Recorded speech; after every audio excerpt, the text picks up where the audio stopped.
राजनाथ सिंह के भाषण से पाकिस्तानियों में खौफ। पाकिस्तान के विदेश मंत्रालय ने बयान जारी किया। रक्षा मंत्री राजनाथ सिंह ने ऐतिहासिक तथ्यों के साथ छेड़छाड़ की, कहा पाकिस्तान ने। पाक विदेश मंत्रालय ने माना, राजनाथ सिंह ने धमकी दी, कहा कि हमको धमकाने का काम किया गया है और ऐतिहासिक तथ्यों को तोड़ा मरोड़ा गया है, यह कह रहा है पाकिस्तान। रिएक्ट करना यह बताता है कि सही नब्ज पर हाथ रखा गया है। अब आप देखिए, करगिल वॉर की कसम हम क्यों कह रहे हैं। यहां देखिए जरा क्या हुआ था। करगिल वॉर 1999, और ये तो बहुत पुरानी बात नहीं है, हम सबके जहन में ताजा है और हमारे एक्सपर्ट्स इस बारे में बताएंगे भी। पाकिस्तानी घुसपैठ हुई, कई पोस्ट पर कब्जा कर लिया गया। अचानक भरोसे में थे, ये भरोसा था कि यहां पर ये जगह ऐसी है कि जनरली हम भी वहां पर परवाह नहीं करते और पाकिस्तान में भी गुड सेंस प्रिवेल करेगा।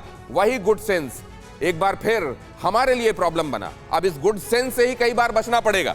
अपने फ्री टाइम को एटीएम बनाइए, अपने घर से ही उद्यम शुरू कीजिए, अपने रसोई को बनाइए कारखाना। फ्रीडम ऐप को अभी डाउनलोड कीजिए। भारतीय सेना पहुंची, पाकिस्तानी सेना का हमला हुआ, कुछ भारतीय जवान शहीद हुए। ये कैलेंडर था 5 मई 1999 की बात मैं कर रहा हूं। अब जरा इसमें आगे आइए। 9 मई पाकिस्तान की गोलाबारी, भारतीय गोला बारूद स्टोर को नुकसान पहुंचा पाकिस्तान की गोलाबारी में। लेकिन फिर जब कैलेंडर पलटा तो हालात भी पलटते चले गए। 26 मई यहां पर क्या हुआ, इंडियन एयरफोर्स की जवाबी कार्रवाई शुरू हुई, घुसपैठियों पर जबरदस्त एयर स्ट्राइक हुई। अगली तारीख आई 9 जून की। बटालिक सेक्टर में 2 अहम पोस्ट खाली कराए गए। यह इंपॉर्टेंट अकम्प्लिशमेंट। 4 जुलाई 12 घंटे की जंग, टाइगर हिल पर भारत का कब्जा। और फिर उसके बाद 4 जुलाई को तत्कालीन पीएम वाजपेयी ने जीत का ऐलान किया, लेकिन 26 जुलाई को आधिकारिक तौर पर जंग खत्म होने का ऐलान हुआ। यह जल्दी से एक क्विक रिकैप मैंने इसलिए किया कि हम आपको यह बता दें कि अगर जोर से लेना होगा तो जोर के साथ, अगर मसल ही चाहिए तो मसल पावर है हिंदुस्तान के पास, और गुड सेंस प्रिवेल करे, सद्बुद्धि आए। इसलिए कहा जा रहा है कि हो सकता है बातचीत की टेबल पर भी अगर गुड सेंस प्रिवेल करेगा तो ये कारगर हो सकता है। लेकिन मैं समझना चाहता हूं पीके श्रीवास्तव सर, ये गुड सेंस प्रिवेल करेगा sir? Are we hoping against the hope sir? थोड़ा सा है, विरोधाभास है। लेकिन मैं आपसे कहना चाहूँगा कि जहाँ तक कारगिल वॉर का सवाल है, वो 1999 में हुई, लेकिन उसकी प्लानिंग 1990 से चल रही थी। और बहुत सारे वॉर गेमिंग में उनके अपने जनरल्स ने जो लिखा है, मैं हिंदुस्तान के मीडिया से जो आया है उसकी बात नहीं कर रहा हूँ, उन्हीं के जनरल से जो लिखा है उनका कहना है कि 90 में ये वॉर गेमिंग की तैयारी हुई थी, तब भी इसको मना किया गया था।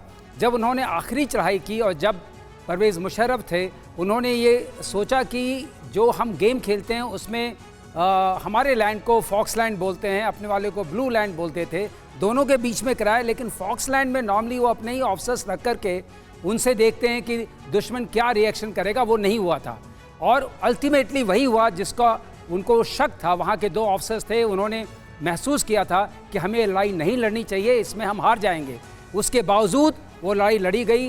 देवर 470 किलोमीटर्स की हम बात कर रहे हैं जब कारगिल की बात करते हैं, उतना बॉर्डर था। उसमें 108 पीक्स पे आना चाहते थे, जिसको खाली कराने में मैं आपको एक चीज़ बता दूं, यहाँ पर दर्शकों को जानना चाहिए, कारगिल वॉर अपने आप में एक बहुत डिफ़िकल्ट वॉर थी, क्योंकि दुश्मन ऑलरेडी जो है वो चोटी पर बैठा हुआ है, आपको नीचे से जाना है और बाल्ड माउंटेन्स हैं, उनमें आपको कवर नहीं है। उसमें अगर भारतीय सेना ने उनको शिकस्त दी है, आज हम उस दिवस को मना रहे हैं, तो ये अपने आप में एक बहुत बड़ा संदेश होना चाहिए सद्बुद्धि लाने के लिए कि अगर आप लड़ाई के मैदान में उतरेंगे और लड़ने की कोशिश करेंगे तो बहुत करारा जवाब मिलेगा। अपने फ्री टाइम को एटीएम बनाइए, अपने घर से ही उद्यम शुरू कीजिए, अपने रसोई को बनाइए कारखाना। फ्रीडम ऐप को अभी डाउनलोड कीजिए।